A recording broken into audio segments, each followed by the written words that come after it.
Baiklah, kita akan awali kegiatan kita dan bersama kita akan mendengarkan firman Tuhan dan bersama memuji Tuhan. Shalom Bapak Ibu. Shalom. Baiklah, kita awali dengan bersama-sama memujikan janjimu di fajar.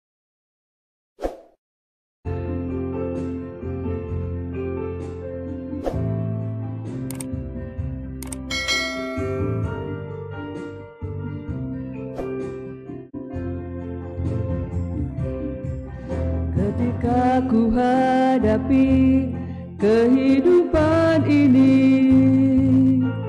jalan mana yang harus ku pilih? Ku tahu ku tak mampu, ku tahu ku tak sanggup. Hanya Kau Tuhan tanpa jawabanku. Aku pun tahu ku tak pernah sendiri, sebab Engkau Allah yang menggendongku. Tangan-Mu membelaiku, cinta-Mu memuaskanku. Kau mengangkatku ke tempat yang tinggi. Janji-Mu seperti fajar pagi hari, yang tiada pernah terlambat bersinar. Cinta-Mu seperti sungai yang mengalir, dan ku tahu betapa dalam kasih-Mu. Janji-Mu seperti fajar pagi hari, yang tiada pernah terlambat bersinar. Cinta-Mu seperti sungai yang mengalir, dan ku tahu betapa dalam kasih-Mu.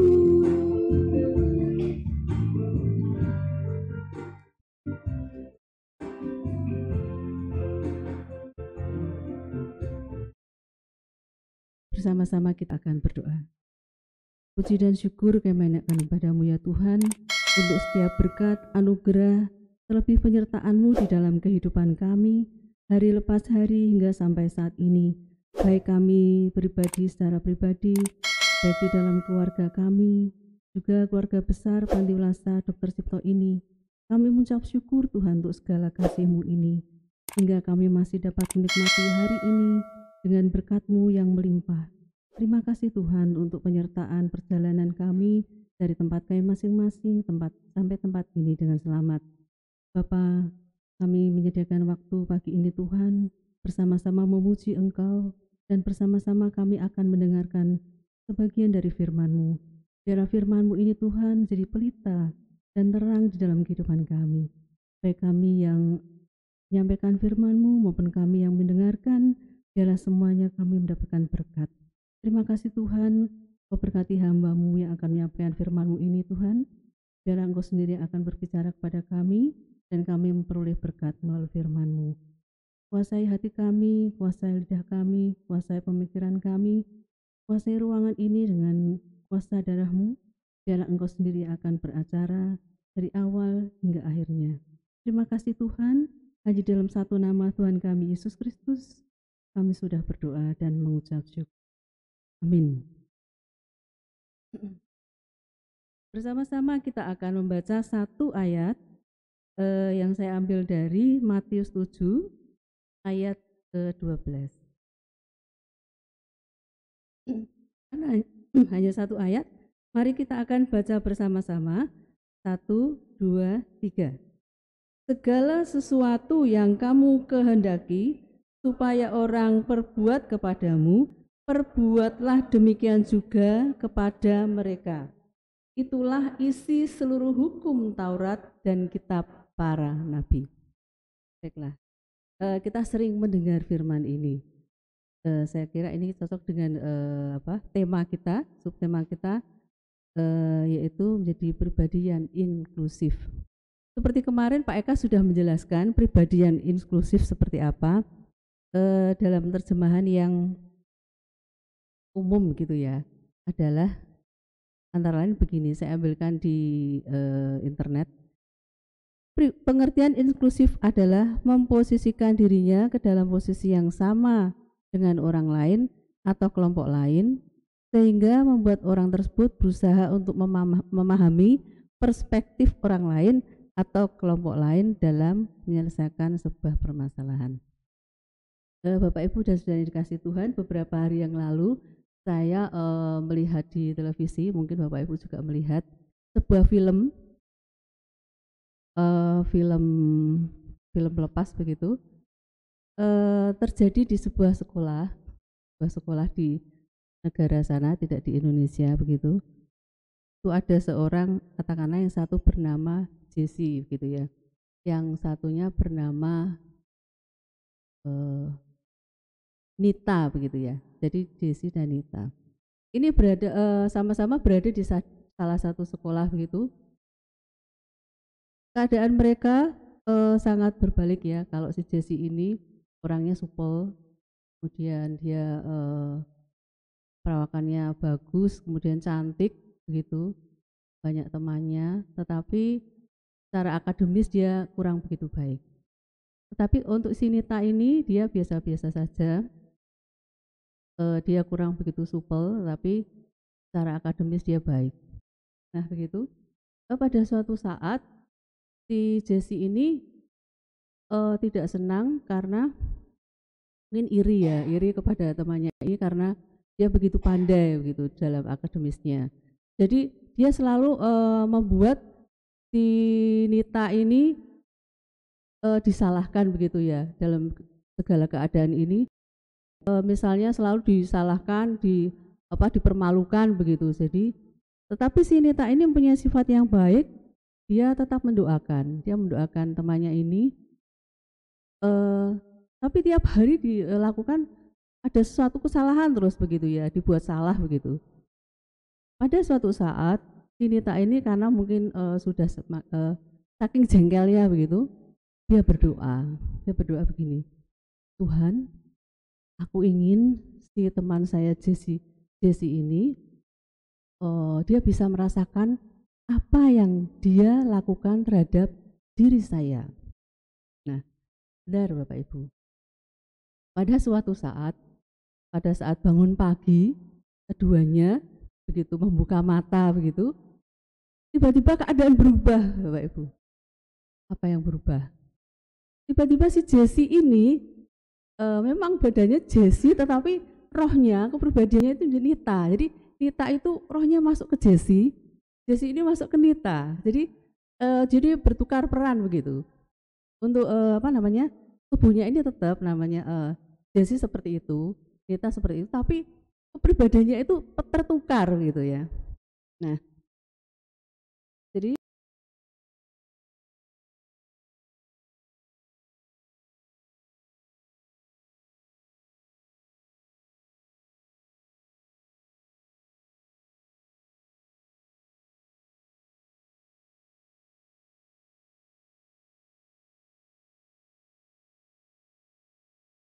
karena dia penampilannya bagus gitu ya, cantik begitu.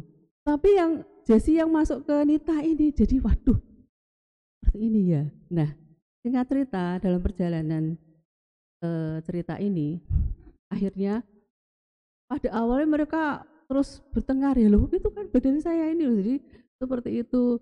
Tapi hari demi hari mereka menyadari harus bisa menyesuaikan diri dengan keadaan. Karena otomatis yang si Jesse ini masuk ke keluarga Jesse, yang sebenarnya keluarga Nita ini jadi bingung ya, orang tuanya seperti ini, jelas berbeda begitu.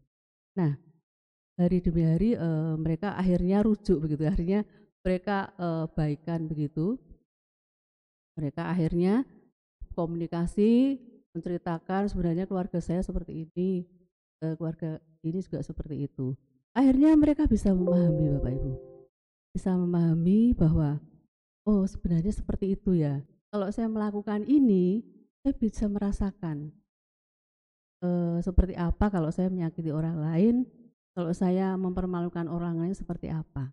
Nah, Bapak Ibu, dari cerita ini akhirnya mereka bisa memahami peran mereka masing-masing dan bisa merasakan menjadi orang lain seperti apa, dengan permasalahan seperti apa, dengan latar belakang keluarga seperti apa. Nah, Bapak Ibu, seperti firman pada pagi hari ini bersama-sama tadi sudah kita baca Matius 7 ayat 20 ayat 12. Segala sesuatu yang kamu kehendaki supaya orang berbuat padamu, perbuatlah demikian juga kepada mereka. Itulah isi seluruh hukum Taurat dan kitab para nabi.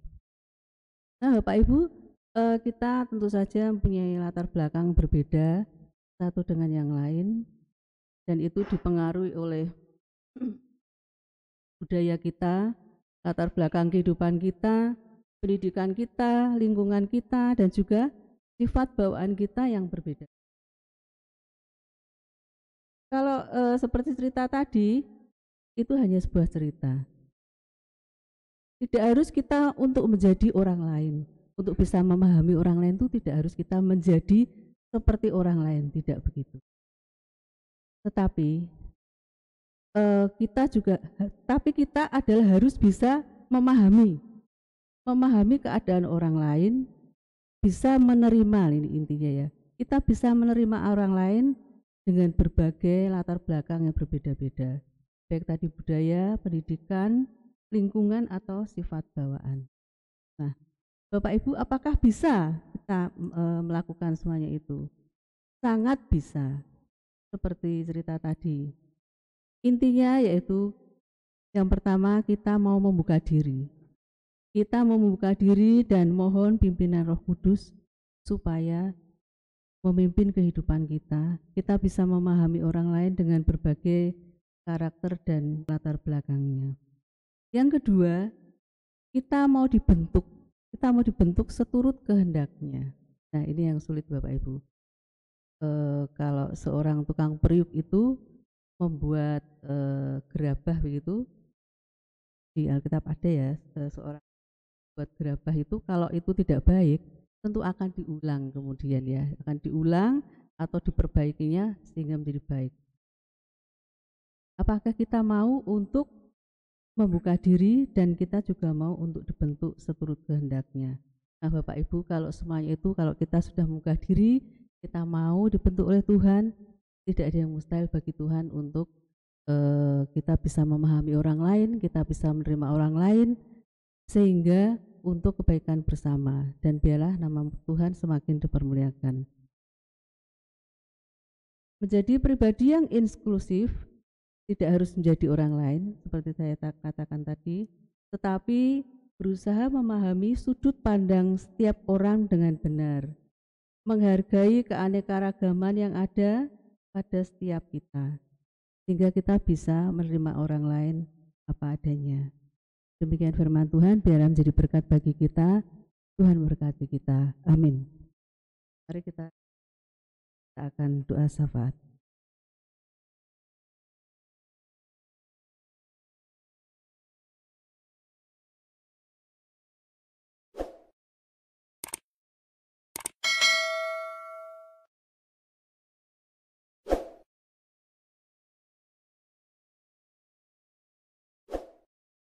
Puji dan syukur kami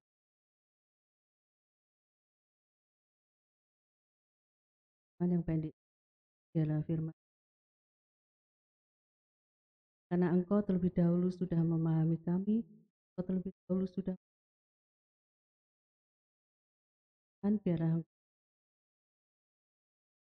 kami dapat orang lain mengasihi orang dan memahami mereka. Dan biarlah hidup kami ini dan keluarga kami di tengah tugas dan pelayanan dimanapun kami berada, ini dapat jadi tenang dan berdoa biar ini Tuhan semua pelayan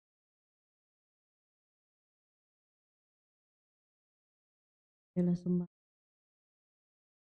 bermanfaat masyarakat dan terlebih mereka yang melakukan pertolongan, dan biarlah untuk semua mereka mendapatkan yang daripadamu, dan mereka berhati percaya dan kabur kau senantiasa mencukupkan, tanganmu senantiasa menolong kami tepat. Terima kasih Tuhan, kami berdoa untuk kesehatan seluruh karyawan yang ada Tuhan. Kiranya Tuhan menolong supaya kami dalam melayani pasien yang ada tempat ini Tuhan. Kami terima kasih Tuhan. Akhirnya Tuhan kami berdoa untuk saudara ini sedang kelemahan tubuh Tuhan. Berdoa kami dari Ibu Rina, Ibu Konasri, Bu Yuni Sulis, dari Windy. Tuhan, Engkau mengetahui keadaan mereka. Kiranya Tuhan, Engkau memberi mereka kekuatan, Engkau memberikan kesembuhan. Biarlah juga keluarga yang turut menopang mereka, tenaga medis, perawatan, dan semuanya Tuhan Engkau pakai untuk kesembuhan mereka. Terima kasih Tuhan, kami serahkan pelayanan kami sepanjang hari ini ke dalam cinta kasih. Kami juga mohon ampun untuk setiap dosa dan kesalahan kami yang kami perbuat bersama kami renungan pada pagi. Kami serahkan doa yang kurang sempurna ini hanya dalam satu nama Tuhan kami, Yesus. Amin. Baiklah, kita akan bangkit berdiri bersama-sama akan memuji Tuhan. Janjimu seperti fajar.